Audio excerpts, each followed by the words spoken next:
Hey guys, coming to you today with a different kind of video. I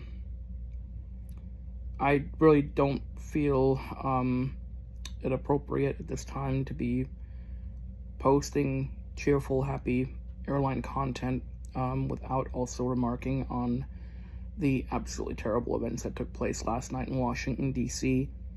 As most of you would probably be aware at this point, there was an American Airlines CRJ 700 operated by PSA Airlines that collided with a military helicopter in Washington, D.C.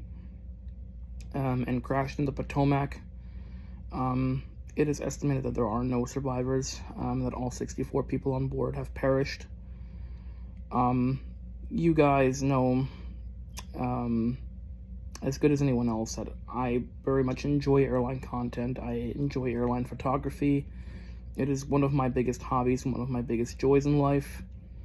But I don't feel appropriate posting that up today, and I will not be posting anything today other than this video on this channel. Obviously, I think that we all need to reflect and say a prayer and send our thoughts and hopes to the families that are left behind, obviously to all the victims and their families. I am so incredibly sorry for your loss. This is an absolute tragedy. President Trump has also remarked that this was a 100% avoidable air crash, and I agree based on the evidence that I have looked at. We, unfortunately, at this point, we really just don't know facts. I would like to ask everybody to abstain from making political points. We just don't know what contributed to it at this point. We need to let the proper authorities investigate this crash, which are going to be the FBI, the NTSB, and the Washington, D.C. Metropolitan Law Enforcement and Virginia State Police. Let them do their job. Let us get at the bottom of what happened. If there are faults with the current president or with the former president, then that can be addressed when this comes out, obviously. This is an absolute tragedy. 64 people lost their lives in an absolutely horrendous way. It's just absolutely tragic all around. My deepest thoughts and sympathies go out to the families and those who have been affected by this. I am so sorry for your loss.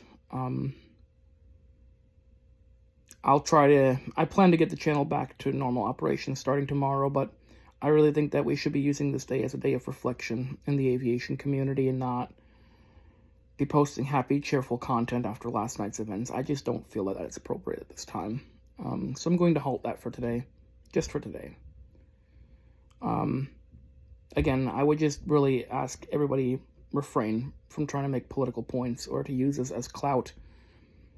This is not the time for that. It's absolutely not the time for it. 64 people lost their lives in a horrendous way. Let's not make this a political issue. Again, I am so sorry to all the victims, to all those who are left behind. You have my deepest sympathies. And hopefully the proper authorities can get to the bottom of what happened and address the situation appropriately. And we can avoid a situation like this from ever happening ever again. This is an absolute tragedy in the aviation community. Likely a very avoidable accident, but we will have to see and wait until we get the report from the NTSB. And then it will be time to address and hold those responsible who are responsible. But until then, let the authorities do their work. Let's not point fingers. Let's not use this for clout. Let's not use this opportunity to make political points. This is not the time for that. Hopefully I'll have the channel back up and running by tomorrow, but I think it's time that we just use today to reflect and to take a break from this and to tell your loved ones that you love them, because you really never know when life's going to hit you and when your time comes to an end on this earth. I will see you guys tomorrow. Thanks for tuning in, and I am so sorry to all of the victims.